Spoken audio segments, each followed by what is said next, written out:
அன்பார்ந்த விஸ்வமிஸ்ர சிநேயர்களுக்கு வணக்கம்.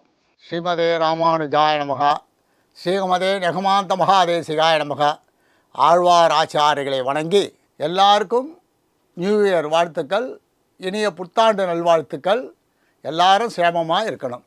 ஆங்கில புத்தாண்டு 2025 ஆங்கில புத்தாண்டுக்கான பலனும் பரிகாரமும் பார்க்க போகிறோம். 12 ராசிக்குமே பொது பலனை தெரிஞ்சுப்போம். இந்த ராசிகளுக்கான பலன்களையும் தெரிஞ்சுப்போம். 12 ராசிக்கான பலனையும் தெரிஞ்சுப்போம். 1/1/2025 அன்றைக்கி புதன்கிழமை உத்திராட நட்சத்திரம் தனுர் ராசியில் இந்த வருஷம் பிறக்கிறது. கன்னியா லக்னத்தில் பிறக்கிறது. அது ரொம்ப விசேஷமான பவர். முதல்ல 2025ஆம் ஆண்டு எப்படி இருக்க போகிறது? 3 விதமான பெயர்ச்சிகள். குரு பெயர்ச்சி, சனி பெயர்ச்சி, ராகு கேத்து பெயர்ச்சி.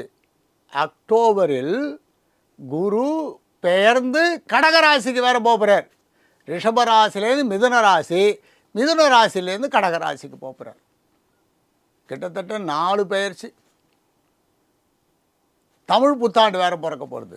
எல்லாத்தையும் உள்ளடக்கி தான் நம்ம 2025க்கான பலன்களை பார்க்க போகிறோம். ராகு கேத்துக்கு பெயர்ச்சிக்கும் பலன் பார்க்கணும், குரு பெயர்ச்சிக்கும் பலன் பார்க்கணும், சனி பெயர்ச்சிக்கும் பலன் பார்க்கணும், இன்னொரு குரு பெயர்ச்சிக்கும் பலன் பார்க்கணும். இப்போ இந்த பெயர்ச்சிகளால் மாற்றம் எந்தெந்த ராசிக்கு நல்லதை செய்யும், எந்தெந்த ராசிகளுக்கு தடங்களை பண்ணுன்றது தான் 2025க்கான பொது பலனும் ராசி பலனும் நம்ம பார்க்க போகிறோம். குரு பகவான் என்ன பண்ணுறார்? ரிஷப ராசியிலேருந்து மிதுன ராசிக்கு போகிறார். மார்ச்சில் சனி பகவான் கும்பராசியிலேருந்து மீனராசிக்கு போகிறார். ஏப்ரலில் ராகுவும் கேத்துவும் பெயர்ச்சி. ராகு மீனராசியிலேருந்து கும்பராசிக்கும், கன்னியா ராசியிலேருந்து கேத்து சிம்ம ராசிக்கும் மாற போகிறார். இந்த மாற்றங்கள் 5 மாதத்தில் நடந்துட போகிறது. அப்போ 5 மாதத்துக்கான பலன்கள், 5 மாதத்துக்கு அப்புறம் இருக்கிற பலன்கள் மாறி வரும். நல்லது சொல்லிச்சு. இதில் ஒரு தடங்கள் ஜாக்கிரதைன்னு சொல்கிறோம். 2025 துவக்கத்தில் இருக்கிற கிரகநிலை என்னான்னு பார்க்கலாம். கன்னியா லக்னம், லக்னத்தில் கேத்து, 4ஆம் இடமான தனுர் ராசியில் சூரியன், சந்திரன், புதன், மகரத்தில் சுக்கிரன், கும்பத்தில் சனி பகவான், மீனத்தில் ராகு, மிதுனத்தில் குரு, கடகத்தில் செவ்வாய். மிதுன ராசிக்கு குரு பெயரப் போகிறார். ரிஷபராசியில் குரு இருக்கார். இப்போ சனி பகவான் ஏப்ரல் மாதத்தில் மார்ச் 29 அன்றைக்கி பூரட்டாதி 4ஆம் பாதத்துக்கு மீனராசிக்கும்,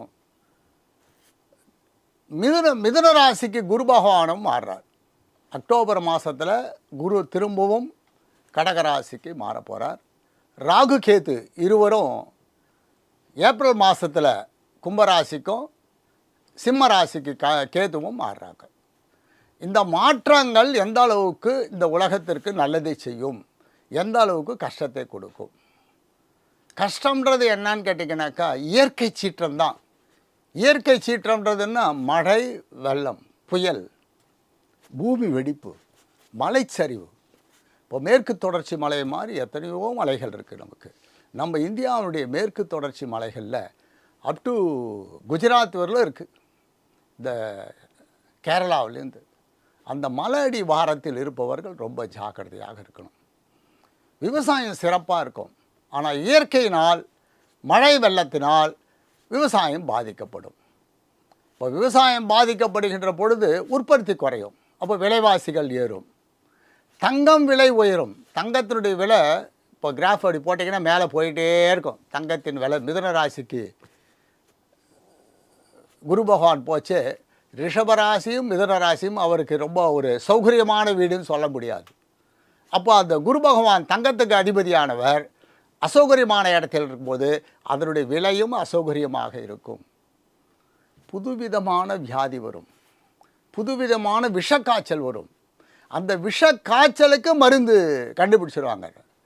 நம்ம விஞ்ஞானிகள்லாம் ரொம்ப அறிவுபூர்வமான பவரில் மருந்துகள்லாம் கண்டுபிடிப்பாங்க. ஏகப்பட்ட கஷ்டங்கள் போகும். அரசியல் சூழ்நிலையில் கூட்டணிகள் மாறும். இந்த கூட்டணின்னா அந்த கூட்டணியிலேருந்து அந்த கூட்டணியில் மாறி கூட்டணி பலம் குறையும். அரசாங்கத்துக்கு வருமானம் அதிகமாக வரும். அந்த அரசாங்கத்துக்கு அதிகமான வருமானம் வருகின்ற பொழுது பல நல்ல காரியங்களை அவர்கள் செய்வார்கள்.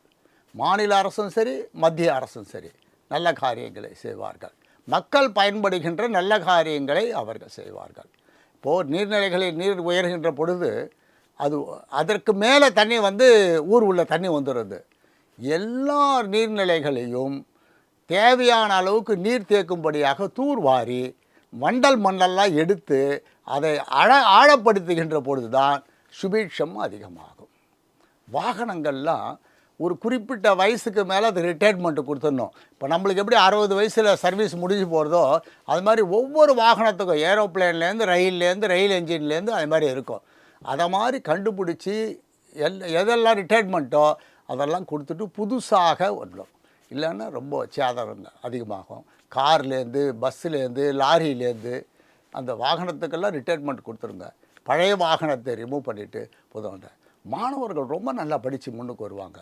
அவங்க விரும்பின கல்வியில் சேர்ந்து ரொம்ப உயர்ந்த இடத்துக்கு போவாங்க. அவர்களுடைய கண்டுபிடிப்பு ரொம்ப உலகம் பாராட்டும் அளவிற்கு இருக்கும். எல்லா மாணவர்களுமே, நம்ம இந்தியா மாணவர்கள் மட்டும் சொல்ல, எல்லா மாணவர்களுமே இவ்வளோ இருக்கும். ஸ்பேஸில் புது கண்டுபிடிப்பு, வானிலை ஆராய்ச்சியில் புது விதமான கண்டுபிடிச்சு உயர்ந்த நிலை அடைவார்கள். ரொம்ப சுபிக்ஷமாக இருக்கும் நாடு. சரிவுகள் ஜாக்கிரதை, ஆற்றங்கரையில் கோகரத்தில் இருக்கவங்களாம் ஜாக்கிரதையாக இருக்கும், மலைச்சரிவில் இருக்கவங்களாம் ஜாக்கிரதையாக இருக்கும். மற்றபடி வேறு எதுவும் பிரச்சனையாக 2025 வரப்போகிறதில்ல. கருத்து வேற்றுமை அதிகமாகும். ஒரு நாட்டுக்கும் இன்னொரு நாட்டுக்கும் போர். இப்போ நடந்துட்டுருக்கிற போரே கொஞ்சம் வீரியம் அடையும். இப்போ நடந்துட்டுருக்கிற போரே இன்னும் கொஞ்சம் வீரியமாகும், உயிர் சேதம் அதிகமாகும். செவ்வாய் நீச்சமாகின்ற பொழுது விவசாயிகளுக்கு முக்கியத்துவம் கொடுக்கணும். இந்த நாட்டு எந்த நாட்டிலையுமே விவசாயிகளுக்கு முக்கியம் கொடுக்கணும். அவங்களுக்கு தேவையான பொருட்கள் சுலபமாக கிடைக்கணும், விலை கம்மியாக கிடைக்கணும், அவங்களுக்கு பல சலுகைகள் பண்ணணும். அப்போ தான் அந்த செவ்வாய் நீச்சத்தன்மையிலேருந்து இந்த வருஷம் பிறக்கச்சு செவ்வாய் நீச்சத்தில் 18/1 வரலும் நீச்சத்தன்மையில் இருக்க போகிறாரு.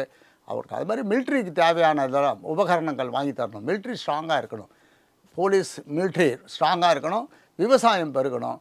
எல்லாம் வல்ல இறைவனை பிரார்த்தித்துக் கொள்கிறோம். நாடும் அனைவரும் சுகமாக இருக்க வேண்டும் என்று.